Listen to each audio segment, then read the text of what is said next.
الرحمن الرحيم الحمد لله الذي أرسل رسوله بالهدى ودين الحق ليظهره على الدين كله والصلاة والسلام على رسوله الذي بعث شاهدا ومبشرا ونذيرا وداعيا إلى الله بإذنه وسراجا منيرا وعلى آله وأصحابه وعلماء أمته والذين اتبعوهم بإحسان إلى يوم الدين اما بعد.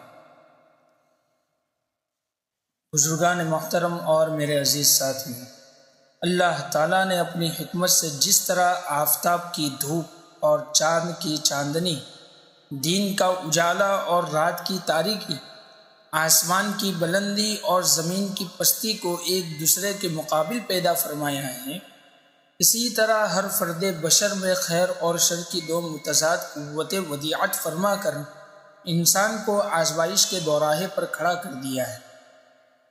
اب انسان کو اختیار ہے کہ خیر کی راہ اپنا کر ابدی کامیابی اور سعادت اور نیک بختی حاصل کرے، یا شر کے راستے پر چل کر دائمی خسران اور بدبختی مول لے۔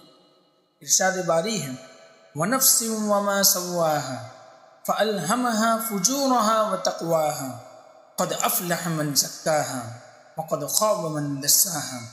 قسم ہے جان کی اور اس ذات کی جس نے اس کو درست بنایا، پھر اس کو بدی اور پرہیزگاری کی سمجھ عطا فرمائی۔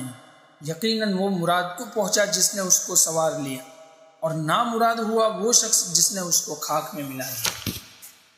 حضرت ابو ہریرہ رضی اللہ تعالیٰ عنہ سے روایت ہے کہ آقا دو جہاں صلی اللہ علیہ وسلم نے ارشاد فرمایا، اللہ تعالیٰ نے جب جنت بنائی تو جبرائیل علیہ السلام کو حکم دیا کہ جاؤ جنت کو دیکھو۔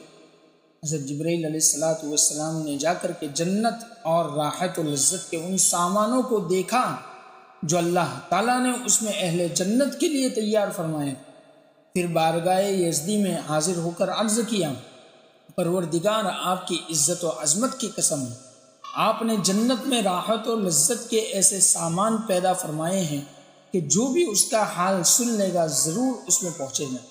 پھر اللہ تعالیٰ نے جنت کو مکارہ یعنی سختیوں اور مشقتوں سے گھیر دیا، یعنی جنت میں پہنچنے کے لیے شرعی احکام کی پابندی ضروری قرار دی۔ اس کے بعد حضرت جبرائیل علیہ السلام کو حکم دیا کہ اب دوبارہ جا کر جنت کو دیکھو۔ جبرائیل علیہ السلام نے دیکھا اور آ کر کے عرض کیا، پروردگار آپ کی عزت و عظمت کی قسم، اب تو مجھے ڈر ہے کہ جنت میں کوئی بھی نہ جا سکے گا۔ پھر اللہ تعالیٰ نے دوزخ بنائی اور جبرائیل علیہ السلام کو حکم دیا کہ جاؤ دوزخ بھی دیکھو۔ جبرائیل علیہ السلام نے جا کر دیکھا اور عرض کیا، پروردگار آپ کی عزت و جلال کی قسم، جو بھی دوزخ کا حال سن لے گا وہ کبھی اس میں نہ جائے گا۔ اس کے بعد اللہ تعالیٰ نے دوزخ کو شہوتوں اور لذتوں سے گھیر دیا۔ پھر حضرت جبرائیل علیہ السلام کو حکم دیا کہ اب دوبارہ جا کر دوزخ کو دیکھو۔ حضرت جبرائیل علیہ السلام نے دیکھا اور آ کر کے عرض کیا، پروردگار آپ کی عزت و جلال کی قسم، اب تو مجھے ڈر ہے کہ سب انسان اسی میں نہ پہنچ جائیں، یعنی دوزخ میں لے جانے والے کاموں میں اتنی زبردست کشش ہے کہ ان سے بچنا مشکل ہے، اور خطرہ ہے کہ کہیں تمام بنی آدم خواہشات سے مغلوب ہو کر کے دوزخ میں نہ پہنچ جائیں۔ اس کے ساتھ جہاں اللہ تعالیٰ نے ایسے اسباب اور محرکات پیدا فرمائے جو انسان کو شر اور برائی پر ابھارتے ہیں، تو ساتھ ہی بندوں کی رشد و ہدایت اور بھلائی کا بھی مکمل انتظام فرمایا ہے۔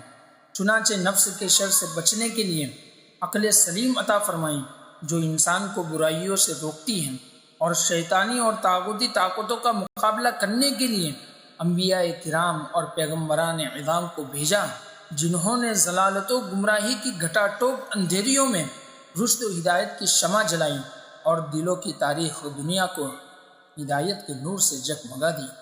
انبیاء کرام علیہ السلام کی حیات طیبہ اور حضور پر نور صلی اللہ علیہ وسلم کی سیرت مبارکہ سے یہ سبق ملتا ہے کہ ضلالت اور گمراہی کی جڑیں جس قدر مضبوط ہوں اسی قدر رشد و ہدایت اور اصلاح حال کی کوشش کرنی چاہیے۔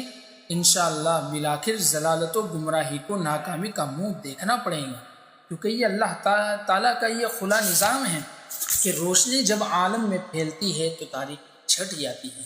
اس زمانے میں تہذیب جدید کے اثرات سے فتنوں کا سیلاب آیا ہوا ہے۔ خود مسلمانوں کا معاشرہ اس قدر بگڑ چکا ہے کہ اگر جلد خبر نہ لی گئی تو کہیں قیامت نہ آ جائے۔ اسلام دشمن طاقتیں اسلام کا نام مٹانے پر تلی بیٹھی ہیں۔ وہ اسلامی معاشرے کے فاسد پہلوؤں کو اچھال کر دین کو بدنام کرنے کی سعی کر رہی ہے۔ ایسے نازک وقت میں معاشرے کی اصلاح کی بھرپور کوشش کرتے رہنا چاہیے تاکہ دشمنان اسلام کی کوئی تدابیر یا سازشیں کامیاب نہ ہو سکیں۔ رسول اللہ صلی اللہ علیہ وسلم نے اپنی امت کو آخر زمانے کے فتنوں سے خاص طور پر آگاہ فرمایا ہے تاکہ امت ان دجالی فتنوں سے جہاں تک ہو سکے بچنے کی کوشش کریں اور ان کے دام فریب میں نہ پھنس جائیں۔ ہمارا مقصد عام مسلمانوں کو اور ہم سب کو اور پورے مسلمانوں کو ان برائیوں سے اور فتنوں سے آگاہ کرنا ہے جن کو حضور پرنور صلی اللہ علیہ وسلم نے اپنی امت کے لیے ہلاکت خیز اور خطرناک بتائے ہیں تاکہ تمام مسلمان ان سے بچیں اور ہمارے معاشرے کی اصلاح کریں۔ وصلی اللہ تعالی علی خیر خلقہ وآلہ وسلم۔ سبحان ربک رب العزة عما یصفون وسلام علی المرسلین والحمد للہ رب العالمین۔